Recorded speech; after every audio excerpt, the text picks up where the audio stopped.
Um, but welcome. It's Wednesday. It's time for an Iowa Learning Farms conservation webinar. I'm Matt Helmers with Iowa State University, and uh, it is my distinct pleasure to introduce my colleague and friend, Dr. Dan Andersen. Dr. Andersen, also known as Dr. Manure, is an associate professor here in the Department of Agricultural and Biosystems Engineering, does research and extension work, works a lot on manure related activities. And so Dan's going to talk to us today about should we treat manure like human wastewater? I think certainly a question that is asked often. So I think super important.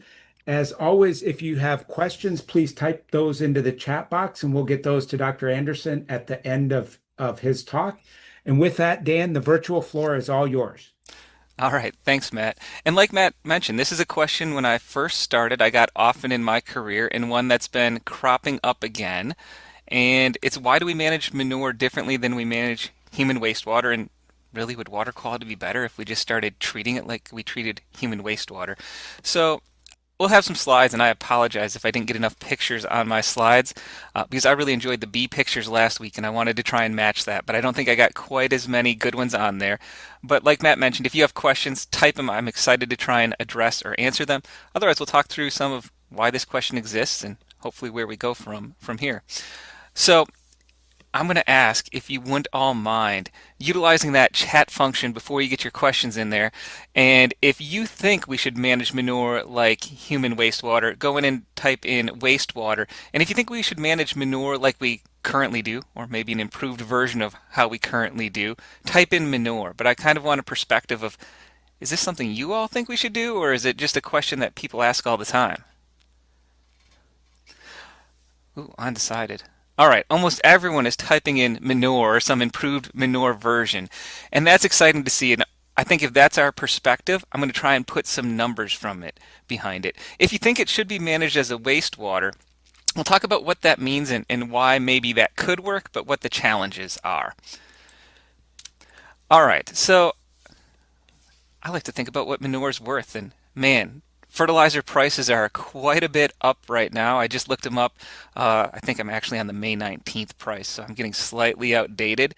But if you take a typical deep pit swine finishing manure in Iowa, it should test somewhere around 60, 25, 30. So 60 pounds of nitrogen, 25 pounds of P2O5, and 30 pounds of potassium per 1,000 gallons, and look up fertilizer prices and sort of say, what's this worth? I get that the current nutrient value of deep pit swine manure on average is $64, right, per 1,000 gallons. What you have to pay to get it land applied is going to vary a little bit, but given where we are with fuel prices, labor prices, I'd put that number somewhere around $22 to $27 per 1,000 gallons, which means farmers think that we can have that manure, haul it around a little bit, and still have it beat commercial fertilizer. Now I have some cheats in there, right? Like I'm assuming we really take credit for all the nitrogen. We're putting it on fields that need potassium and phosphorus, but there's potential value there to be had. Now I want to think about human wastewater a little bit. And apparently I forgot to change swine finishing manure to human wastewater, but humans use a lot more water than animals, right? So our going rate of manure production in a deep pit finishing barn is about a gallon per pig per day. The going rate for estimating human wastewater is somewhere between 60 and 120 gallons per person per day. But the point being, my wastewater, when I flush it down the toilet, my shower water goes down. The city of Ames should be getting something that has about half a pound of nitrogen, 2/10 of a pound of phosphorus, and 2/10 of a pound of potassium per 1,000 gallons. So even when you use those same fertilizer prices in it, you end up with, oh, it's pretty much water, right? And because of that, it still costs me something to haul it around and use it. All of a sudden I'm thinking about it. I can't find a way to use this stuff as a fertilizer. And I'm really giving you this to set a stage of why we think about them so differently and what we want to do. So I think historically we said we're trying to solve different problems. With human wastewater treatment plants, we're trying to get the nutrients out of the water and then get rid of the water because that's just too much water to have to deal with, to haul around, to use. And then ideally we separate some of that stuff into biosolids and that'll be nutrient enriched, and hopefully we can find ways to meaningfully utilize that. Given some of the things that we have from questions already that I see, using biosolids might be getting harder than it used to be, right? There's PFAS in it, there's plastics in it, microplastics in it, there's antibiotic residues in it. So there's just things that we're more concerned about. Some of those might be present in manure, right? Things like maybe some pathogens or some of those antibiotic resistant bacteria or some of the antibiotic residues. Hopefully not as much PFAS or microplastics, but maybe still some there. Whereas in manure, we've really, at least in Iowa, in the Midwestern US, taken the perspective of, hey, there's potential value to be had there in our cropping systems. We need to make the nutrient content in this stuff as high as possible and really try and get it back onto our crops to support crop production, right? So trying to use it as a fertilizer. And those are really two different problems. Now, with that said, there's things that both can learn from one another, right? So agriculture's done a good job of trying to think about how can we recycle those nutrients. Wastewater treatment said, what's the best we can do to handle some of this dilute water stuff that we have and still minimize impact on water quality? And both of them have trade-offs because of that. All right. So, hopefully most of you have seen this map before, and Chris Jones put it together. It's Iowa's real population, right? So he did what's the equivalent amount of manure or waste or what have you that we're generating because of all the livestock in Iowa. And when you see this, you think, oh no, we have lots of stuff here. We really should be treating it like municipal wastewater treatments, right? Because are we having as much impact as Mexico City on our water in terms of what we're doing? And I think that's an important question and conversation to have. Now, the good news, at least for me, is when I started thinking about what do Iowa's nitrogen budgets look like. And what I have here for you is if you assume that we're only going to put nitrogen on corn and it takes 8/10 of a pound of nitrogen to grow a bushel of corn, that's probably on the low side given what the Iowa Nitrogen Initiative says the state average currently is. What percent of all of the nitrogen need in that county could be supplied by livestock manures that are produced in that county? So if you see a dark green county, those would be very low manure counties relative to their nutrient need. If you see a red county or a dark red county, well, I think they're starting to be a manure rich county. Most of the acres in those counties are probably in manure management plants, or they have other things they can put it on, like pasture land, maybe in that south central region that I'm not accounting for when I try and do these budgets. Now, I will admit, when I started in, wow, way back in a while ago now. Okay. When I started, almost none of the counties in Iowa were manure rich. Some were trending that way, but we really had three counties that really had a fair amount of manure relative to livestock production: Sioux, Lyon, and Washington County. As we look at where we are today, we're starting to see more and more of these counties moving towards manure rich scenarios where it might be hard to find cropland to utilize all our manure. Right? And I think that also is going to play into the decisions we make and the perspectives we take on should we be doing what we're doing, or do we have to think about some of this treatment and get rid of it sort of perspective? Now, I think that the optimistic news for me is that at least 80 of those counties trying to store manure, utilize it as a fertilizer just from what we need makes a lot of sense.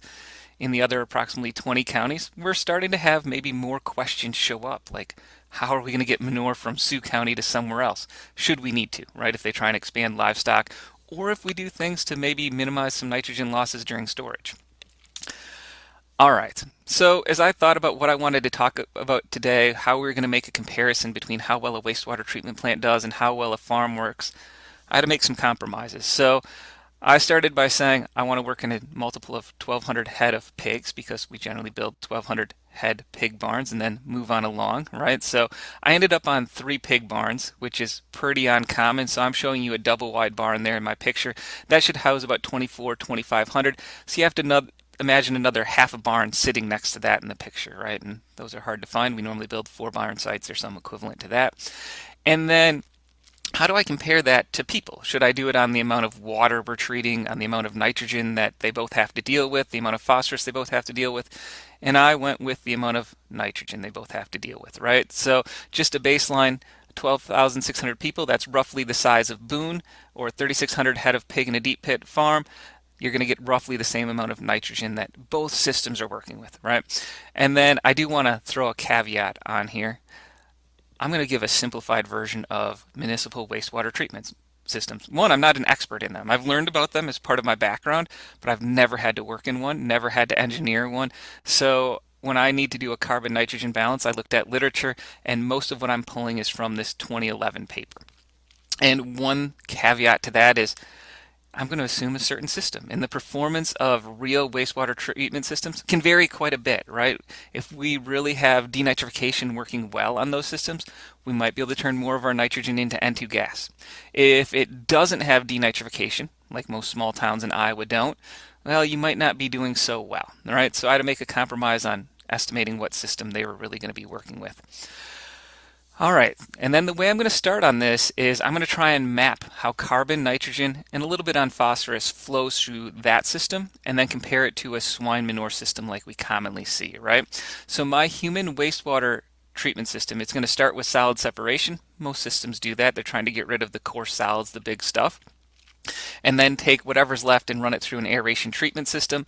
And I put on at least partial denitrification on there. I think the direction that I was moved in improving municipal wastewater treatment systems has been we have to do some denitrification. And then if you do that type of system, you're going to end up with some stuff running back through an anaerobic digester and sludge recovery, and we'll work from that. With manure, I'm really in a deep pit, right? So the manure storage is underneath the barn.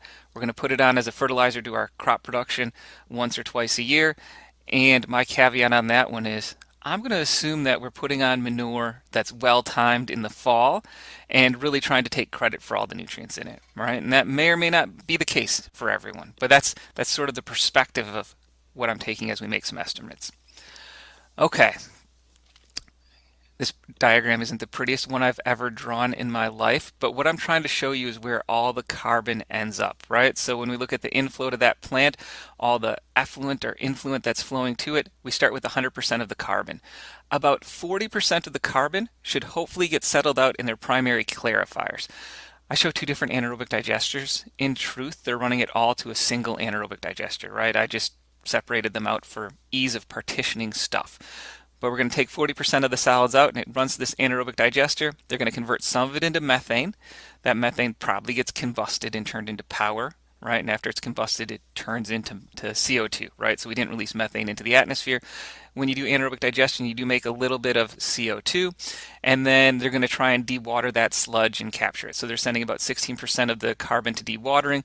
A little bit gets recycled back and thrown into their activated sludge systems, and a little bit gets thrown into this sludge that's going to end up for land application.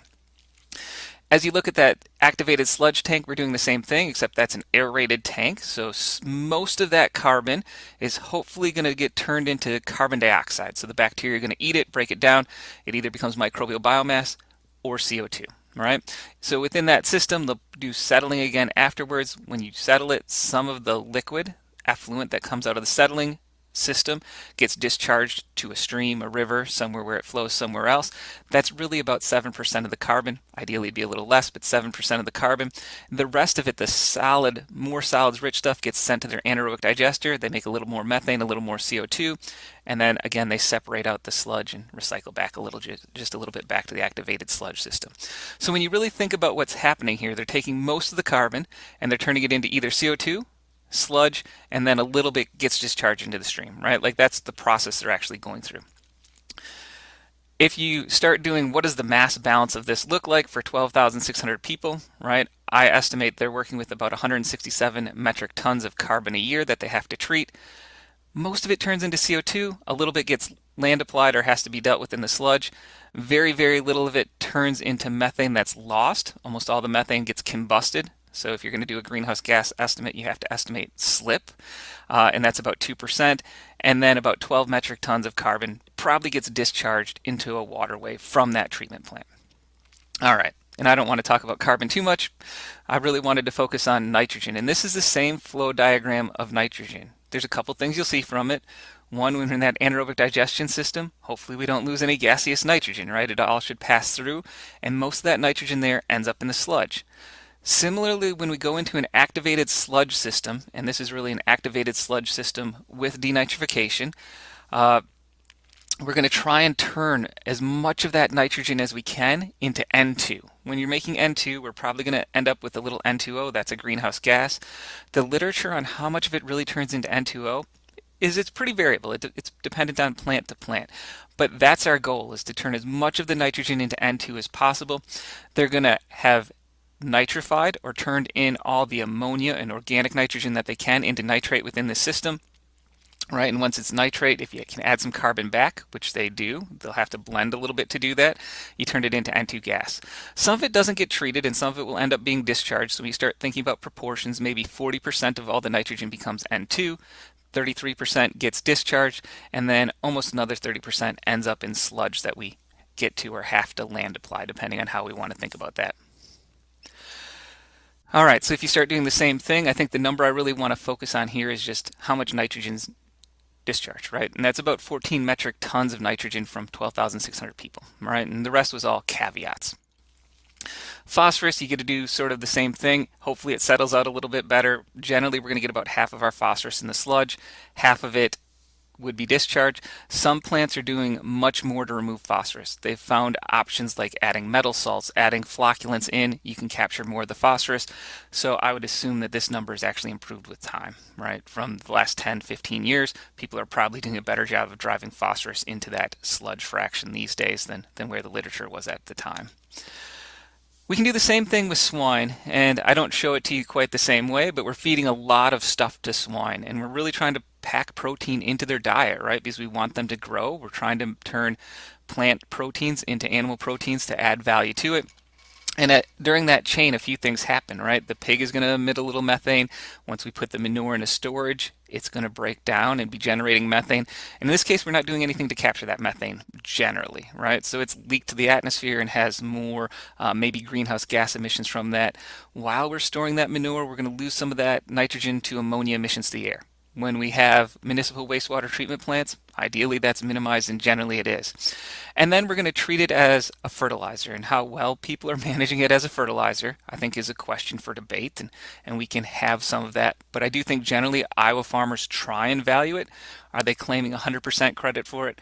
Maybe on some farms, but on average, probably not. On average, we're probably closer to claiming 70% of the nitrogen value from manures.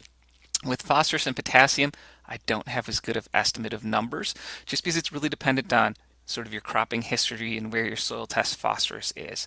But for nitrogen, we're probably doing more like 70% of the nitrogen value of what we'd want people to claim. All right, so if you start thinking about what this means from that carbon footprint, so when we talked about maybe normalizing the amount of nitrogen, the pig system would have to deal with 1.3 times as much carbon as the human system would, right? Because of how we're feeding pigs, we end up with a little more carbon coming to our manure or waste system. And in our case, most of that carbon is probably getting land applied. And after land application, it turns into CO2, right? So I'm not going to take much challenge or credit with that. When we stored it, we did make a fair amount of methane. So one of the big things here is we almost generate 26 metric tons of methane from that 3,600 head of pigs on a farm. And we'll look at it in a second, but that's actually quite a bit. There is a lot of ongoing work right now about how much methane do we actually generate in some of these storages. There's going to be a webinar next week on the 15th. If you're interested, I put the link there. If you really want to attend it, let me know and I can get you the webinar registration for that link. It is held by Europeans, but they are going to have a Canadian talking as well about some of the work they've done. But there is a lot of uncertainty on estimating that carbon footprint or methane emissions from manure storages. So I'm just trying to give you a rough where I think we are in Iowa. We can do the same thing with nitrogen, and I think the good news here is, man, we do a pretty good job of holding that nitrogen in storage and getting it out to the field. We basically lose none during storage to water, right? And as long as our manure storage has a good liner in it, we won't have much seepage. We're good there. What we do have to worry about is losses to air emissions. So in general, we're going to lose on this farm somewhere around 7 metric tons of nitrogen as ammonia, and just a little bit more as N2O. Both those things don't necessarily directly impact water quality, but ammonia deposition could have impacts on water quality, right? So things to think about. N2O is a potent greenhouse gas, so another one we have to worry about. If you're wondering why I picked this picture, I was in Denmark recently, and Denmark says you have to put a cover on your manure storage. It can be permeable or impermeable. Almost all of them are an impermeable cover like this. It's basically just a tent over the top of the manure storage. It keeps rainwater out, but more importantly than that, it minimizes air exchange above that manure surface, holding on to some of the ammonia, right? So I'm just showing you a picture of options we'd have to try and minimize that ammonia emission number without going all the way to wastewater treatment levels. Again, with phosphorus, same sort of idea, right? Luckily, there's no volatile form of phosphorus, or at least it's extremely, extremely rare, and we don't generate it in manure systems. So almost all the phosphorus we excrete gets land applied, and their water quality endeavor is what happens after land application. Okay, so that takes me to the slide I wanted to dwell on, or at least take a little time for all of us to try and take in. And I'm really trying to compare a wastewater treatment plant, so WWTP, wastewater treatment plant, either taking credit for the amount of biosolids we're using as a fertilizer, so that'd be in slide 2, or what happens if we're just thinking about what happens at the plant, and then comparing it to that swine manure farm, right? So what happens if we just think about the manure storage, and what happens if we think about manure storage and the land application system. Now, in that land application system, I want to throw a few caveats on there. I'm mostly saying that we would have grown corn or soybean anyway, right? So I'm not taking any impact of that land use. I'm saying the pigs would have existed, they would have been fed, so I'm only trying to estimate extra losses due to manure management there instead of using a commercial fertilizer.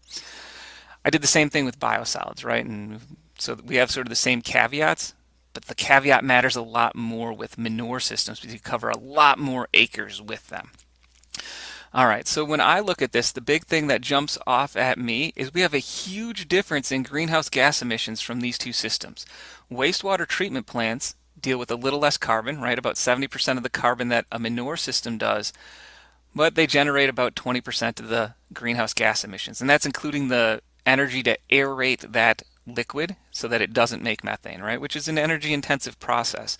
But that's what really jumps off to me. The second thing that really jumps out to me is it's nice to see that we don't generate many nitrogen emissions to air with wastewater treatment plants, and that's a struggle in our manure systems, right?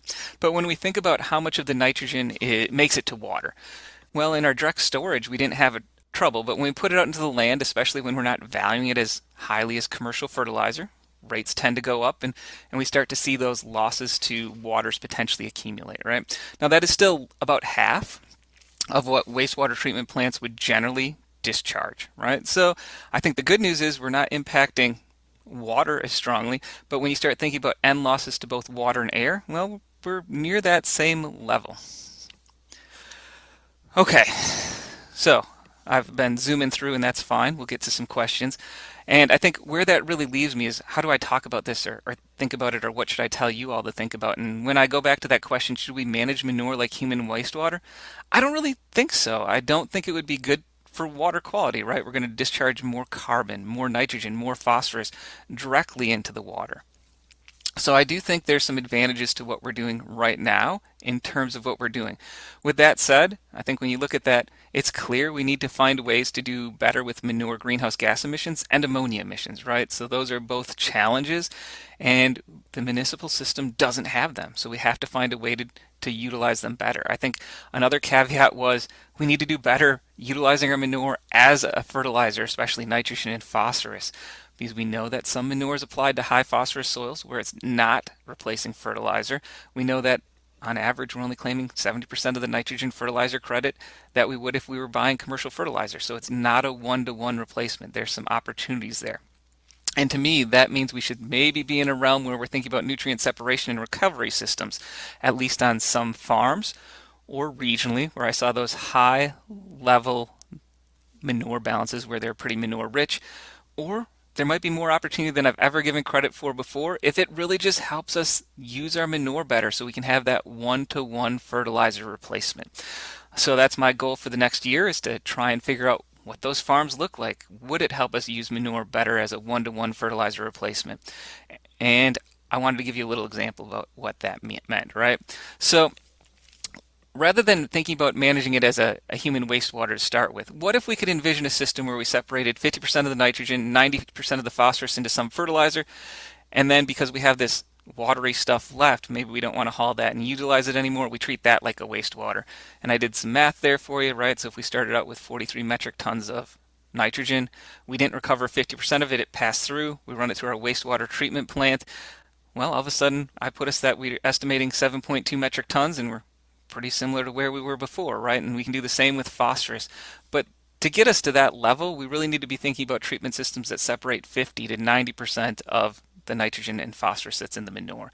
If you look at some of the treatment options that people have had in the past, screw press separators, screen separators, maybe even decanting centrifuges, with phosphorus, we probably separated in the neighborhood of 30 to 50%. If you got a decanting centrifuge and it was working really well, maybe you got 80% of the phosphorus. So we still didn't get in a realm where wastewater treatment plants would make sense. In terms of what they did for nitrogen, unfortunately, neither one of them did very well. We were probably only capturing 20 to 30% of the nitrogen in those solids. The rest was passed through, right? So we still didn't get to a system where treating it like a wastewater after manure separation made sense.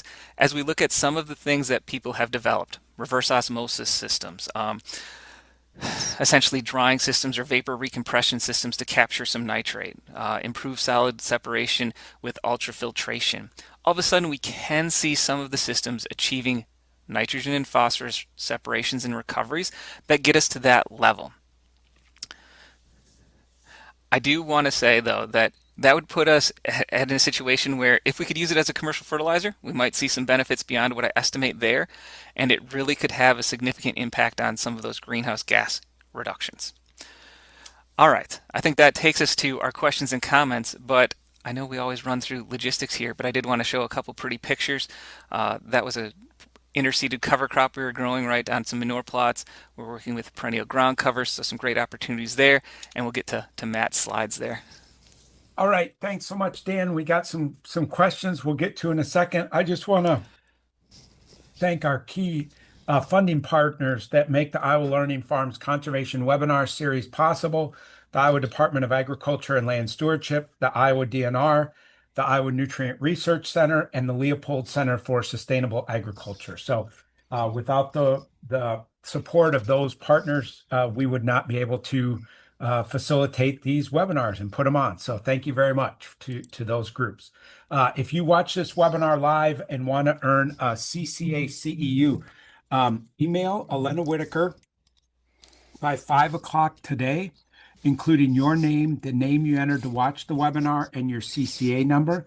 Again, alenaw@iastate.edu by 5 o'clock today. Let's go to the next slide. If you watch this webinar live, if you're a first-time viewer in 2026 and are willing to fill out a voluntary demographic survey, we'd greatly appreciate it. Only one survey response is needed for 2026 webinars. So if you've done so, thank you so very much. If you're willing, we'd appreciate that. Let's go to the next slide. Oh, yes. Next week, we're back at it with a chat on our Beyond the Basics Advanced Cover Crop series. And next week, I get to have a chat with Dr. Wesley Everman. Dr. Everman is an assistant professor and extension weed specialist at Iowa State University. And what a great time to talk about that as we think about managing our cover crops this spring and thinking about what we can do kind of from a weed standpoint. So please tune in next week, get your questions ready, and we'll be back to that chat format. And next one, if you watch, or you can find this webinar and all of our other webinars archived on the Iowa Learning Farms website or on our YouTube channel, Iowa Learning Farms /webinars. Okay, Dan, we got some some questions, and we'll also put a plug in. If you're driving down the road and want to hear more about manure, Dan has a great podcast series, Talking Crap, and also Manure Management Action Group. Dan has great newsletters on that as well. Let's go to here. There's bacteria is an issue. Wastewater treatments plants treat for bacteria. What are the manure losses for bacteria as applied to fields? Okay, that is a great question. So I think normally when you look up wastewater treatment plants, they're probably going to take in water that's somewhere in the neighborhood of 10 to the 5th colony forming units, maybe 10 to the 6th colony forming units, and they're hoping to get a log 2, maybe a log 3 reduction. All right, so that means by the time they discharge it, they're hoping it's 1,000 colony forming units per 100 milliliters. When we work with manure, I'm going to have lots of caveats on this one. We start out with something that's probably 10 to the 9th colony forming units. All right, so when I talk about a wastewater treatment plant having a log 3 reduction, right? We're a log 3 higher than them, right? So 1,000 times what we're sending to the municipal wastewater treatment plant. Now, I'm going to say Michelle and Adina have done a lot of work on quantifying different types of bacteria. Mostly, is it antibiotic resistant, not antibiotic resistant, but they do cell counts on that. The weather matters a lot after you put manure on about what we're going to lose. If you put manure on the surface and then we get the 3.5 to 5 inch rainstorm, depending on where you are, we're in Iowa, losses can be high. That runoff water might have 10 to the fifth colony forming units in it, right? If we're injecting in it, our manure, getting it in the ground, and our predominant loss is going to be moving down to tile lines, we get in that 10 to the third colony forming units. So that storage land application system generally is as effective at removing bacteria as municipal wastewater treatment plants. With that said, if you have a spill, man, there's a lot of bacteria in that manure, right? 10 to the ninth is not a small number to start with. So a little bit of manure really can add some bacteria. I think the other good news that Michelle and Adina mostly found is that after we put manure on, the microbial population in that field most of the time returns to sort of where it was within 4 months. So it tends to not be long lasting. Repeated manure application, especially every year in continuous corn systems, sometimes can cause accumulation of antibiotic resistant genes, and that's something we should worry about. But for the most part, I think we're doing an okay job. We're as good as wastewater treatment plants, but there are a lot of livestock in Iowa, so it does have an impact on sort of the bacterial loads that we have. Um, does fall applied liquid hog manure move through the soil to the drainage lines with heavy rain prior to corn planting more easily than anhydrous ammonia? Okay, I'm going to put a caveat on this question too. I don't think we should think about it as manure moving to the tile line. Yeah. We should be thinking about it as nitrogen for the manure moving to the tile line. And you might say, well, that's the same thing, and I'm going to argue it's slightly different, right? The phosphorus, the organic matter, many of the bacteria in there interact with soil and stick to soil. With that said, anhydrous ammonia, most people have seen that it causes low pH band that causes bacteria to die sort of when you're injecting it, and then it recolonizes from the outside in. So that slows nitrification, it slows how much activity we may have. And I think when I drive around the state, most people tend to wait to apply anhydrous ammonia in the fall until we're 50 degrees and cooling. You do see some people go early, and this last year might have been one of those where we saw a little more early anhydrous. With manure, you don't make a low high pH band that is self-inhibitory. Instead, we feed them this beautiful smorgasbord of carbon, nutrients, nitrogen, phosphorus, all the goodies that microbes could want, and you really fire up microbial activity in that zone. We also tend to see some manure going on before the soil hits 50 degrees and cooling. The best data I've gotten on that would suggest that maybe 35% of our manure is applied in early fall before we hit that level. So yeah, then if we get growing conditions that have seasonal rainstorms, maybe like we've had this year, some of that nitrogen will move down. I don't think it makes it to the tile line by the time we got here unless we have some macropolar flow, but it's deeper in the soil profile. It's not sitting up where your crop is initially growing. That might be one of the reasons we see many farmers like to get a portion of their nitrogen from fall applied manure and a starter fertilizer. And in a good Iowa growing season, many of the corn roots probably catch up to most of that nitrogen, right? That was a little lower in the profile. If we stay wet for extended periods of time in the spring and keep driving that nitrogen down, there's more opportunity for loss. So I think that all that said, fall applied manure, especially if you aren't well timed, is definitely more susceptible to loss than anhydrous ammonia. Okay. The next one, how far does the ammonia travel before being deposited on the land? That is a great question. And That's what Steve, Dan and I have actually yeah, talked. I asked him about that yeah. too. So, Steve Tribue has been doing some ammonia deposition around a swine barn in Iowa, and ARS as a whole has been trying to do a better job of quantifying that. With that said, we should be thinking about what percentage of nitrogen is deposited within a barn. And if you go within a mile, you've probably deposited 5% of the nitrogen. Unfortunately, to get somewhere around 90% of the nitrogen, we're probably talking 500, 600 miles away. So it travels a long ways. If it is redeposited on agricultural land, you can look up nitrogen deposition in Iowa and you might say, well, that's 5 to 10 pounds on a cornfield. That's a small part of the nitrogen budget. If it deposits on forests or natural lands, that's a huge change to their nitrogen budget, right? So it depends a little bit on the impact of where it's deposited. When we talk about air quality and impacts on human health, we know that ammonia can turn into particulate matter. That's fine, and that can cause some lung issues. For the most part, Iowa doesn't have too many air quality issues related to that because it's diluted in our atmosphere. But if you've ever been in a swine barn and you leave with, I have a cough, it's probably related to the ammonia in the barn causing some respiratory irritation, and that's sort of the same thing. Okay. Great, Dan. Okay. I want to note that we got I had not seen this tool before, so thank you, Dennis. But here's a tool where you can see when locations reach 50 degrees in the fall, like when it's cooling to 50 degrees or 50 degrees on average in the spring. So that's in the chat box. All right. The next one, surface applications of cattle manure on no-till fields for P and K fertility often ignore that the N. How how should we address that availability of N in cattle manure that surface applied before no-till corn to keep from over or under applying nitrogen?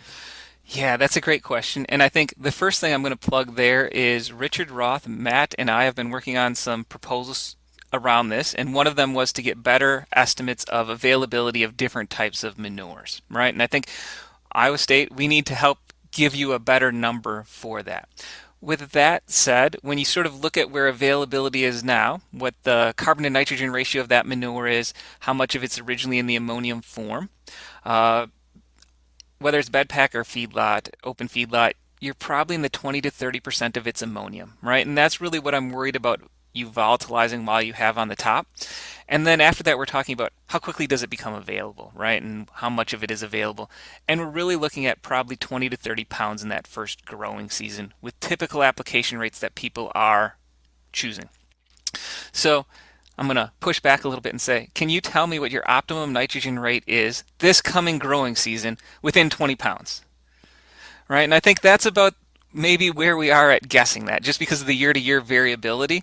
So I would like to see you take credit. You should be calling it 15 pounds, 20 pounds, but it's sort of working in the noise of what we really know we need for the growing season. So we have to do a better job of getting you availability numbers, but if you're at least applying at a phosphorus limited rate, you're probably in that neighborhood of 15 to 20 pounds of nitrogen coming from that manure.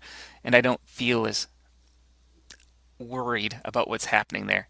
If our colleagues in agronomy start telling us how much a field needs in this coming year within 10 pounds, then I will say we have to do better. All right. Next one, Dan. Do you see the use of biochar and filtration to absorb N and P? Then you could improve that manure application.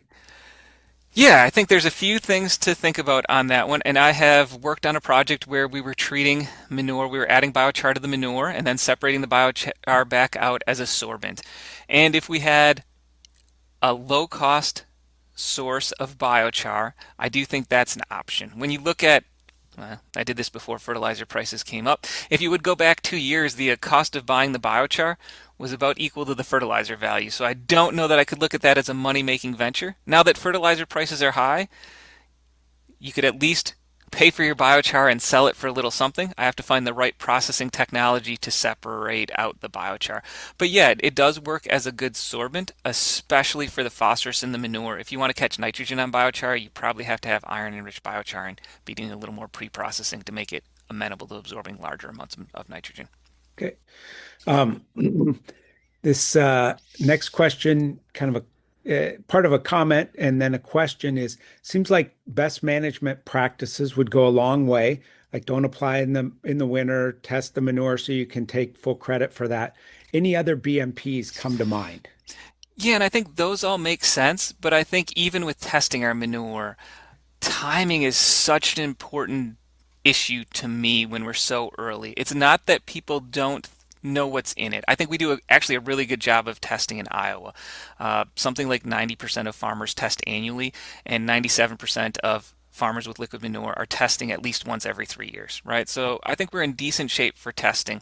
Some of our solid manure, certainly testing would help. But with our liquid manure, is that timing issue. You're really not asking how much was there the day I put it on. You're asking how much of it do I think my plant is going to see the next growing season.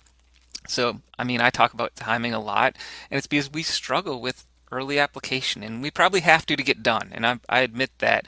But we do have to find a way to push that area forward. Uh, because all the best management practices, whether you want to invest in a harvest lab or something that real time measures nutrient content, or if we wanted to think about ways to make our manure more concentrated, if it's liquid manure and we're putting it on that early in the fall, I find it hard to build certainty in what we're taking credit for. And I think that's sort of the BMP that makes the most difference right now. Are you doing some work on thinking about that timing on opportunities for maybe reduce the kind of the need to go quite as early in the fall? Yeah, and I think I've done a lot of thinking about it. I've done some work on it. We've looked at some in-season irrigation strategies. The manure tank that Matt and I invested in together is actually a side dress tank, so we can try and side dress with a tank. I plan to maybe take advantage of that opportunity.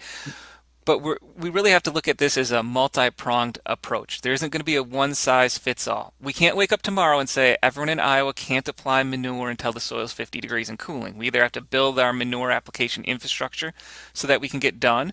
We have to use some of our best management practices like cover crops, like bioreactors, like wetlands to treat those acres that we know we have to do manure early. We might have to think about making it into something that resembles a fertilizer product through advanced filtration systems so that it's more logistically easy to handle in shorter periods of time, right? So there are some options. And I've done a lot of thinking about all of them, and I'm finally at the point where I'm going to try and say, what would it cost to do any of them, right? Which I think is the answer that we're all maybe looking for. And each one's going to cost more than what it costs today, right? But there's going to be ecosystem services, reduced nitrogen, improved fertilizer value that comes with some of those decisions as we try and pick the right one. But yeah, we've done some work on trying to apply in season. I'd like to tell you it was great for me. But it turns out the last two springs in Iowa were pretty darn wet, and our side dress manure wasn't as early as we had planned on. And if you don't have enough nitrogen out there, you can hurt corn yields by waiting, right? And on the other hand, I was going to get stuck, so I had to wait. Um, any comments about the relative infrastructure costs between kind of the on the treatment and improved handling side?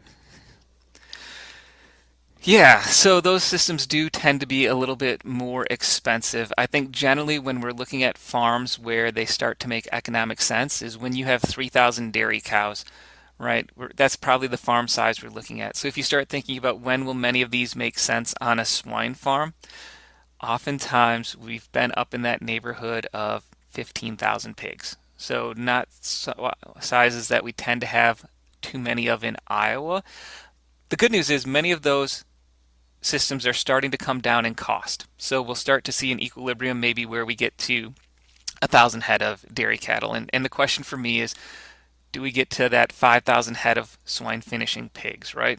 And the thing to think about there is dairy manure is probably testing 20 pounds of nitrogen per 1,000 gallons. You're going to claim credit for 15. So that looks a lot more like human wastewater than maybe that deep pit swine manure that's testing 60 pounds of nitrogen. So we're going to see a lot more implementation on dairy farms than we see on other farms. I'd also suggest that maybe Iowa soils are extremely productive. And that's a great thing for us, right? They can take a lot of nutrients per acre. They need a lot of nutrients per acre. But it also puts us in a situation where many other states will be implementing some of those nutrient separation before we do, just because of the way our system's set up. And part of that is we've pushed to be better at water conservation in swine barns, in many of our farms and other systems, right? We test 60 pounds of nitrogen per 1,000 gallons. Many of our surrounding states will test 40, 45, right? So we've done great. We've done a great job of helping add value to our manure, but it also causes a little bit more, well, we don't need to change as quickly as other states because the economics of moving it around aren't as bad here as other locations.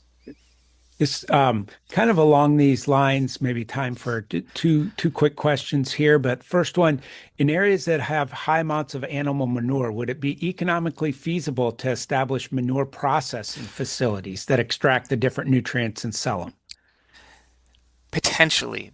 But I would suggest that in many of those locations, they have solid manure. They have some poultry litters, and the first thing we should do is haul the poultry litters away before we actually start investing in manure processing. It's basically processed for us into a nutrient enriched manure, right? So I think if we think strategically as a system, that's where we'd start is moving some of the solid manures out. And if we still can't make the numbers balance after we've done that, that's when we'd start actually building regional processing systems. Okay. There are a couple related questions here on your thoughts on anaerobic digestion for treating livestock waste. I love anaerobic digestion. I think about it often. I just had a student, Luke Soko, defend his dissertation, really trying to think about how do we scale anaerobic digesters to work on Iowa-sized farms. And I exhausted all my brilliant ideas, right, at helping it scale down. And I think the struggle we're going to have is you probably need 2,000 dairy cows, 25,000 pigs to make it feasible. And we don't have too many Did I farms hear that, that right? 25,000 pigs? yeah. Okay. So we're probably not going to have too many farms of those sizes. So we're going to have to start thinking about how do we help or encourage farms to work together on some of those opportunities. And that's not a bad thing, but it is going to put us on some of that question of what do you think about manure treatment as post-digestion to help make fertilizer products that flow back, right? And I think there are opportunities to bring down costs on anaerobic digestion, but it is hard for me to envision a scaling coefficient that gets us to a 5,000 head pig farm being profitable, Okay. which is our most common pig farm, right? So we're going to have to think about what other things can we do to make digesters work if we want to run manure through it. And And they maybe will help our greenhouse gas emissions if we can get there. okay, but that digestate that's coming out, we still have about the same amount of nitrogen in there. Is that Ideally, we'll have the exact same amount of okay? nitrogen. So anaerobic digestion should be nutrient neutral. The amount of nitrogen, phosphorus, and potassium you start with will be what's coming out. Okay. You evaporate a little bit of water, so ideally it's probably even slightly nutrient enriched. I think the struggle that we would have is it sometimes makes more manure more amenable to ammonia loss during storage. You've made the Okay. pH more basic, and you've also gotten rid of the chance for the manure to form a crust, right? And both of those help keep ammonia losses down. So if we're going to digest manure, we have to think about how do we minimize some of those ammonia storage losses of the digestate. And that could be covers, that could be more frequent application. There's other things that we could be doing. But we do have to think of it as part of a system if we're going to do that. Okay. All right, Dan, I think in the interest of time, we'll let you go because I know you have some other things today. But thank you so much for this important discussion. And thanks for being willing to give an Iowa Learning Farms webinar on this. Hopefully we can get you in for a chat on thinking about manure and cover crops in our Beyond the Basics series sometime maybe this summer before people start thinking about both their manure and their cover crop seeding. Again, if you want to earn a CCA CEU, email Elena Whitaker, ALENAW, at iastate.edu by 5 o'clock today. Include your name, the name you entered to watch the webinar, and your CCA number. And please tune in next week for our discussion with Dr. Wesley Everman about weeds and cover crops. So thanks so much, Dan. Thanks, Matt. Thanks for having me. Take care. Bye. You too.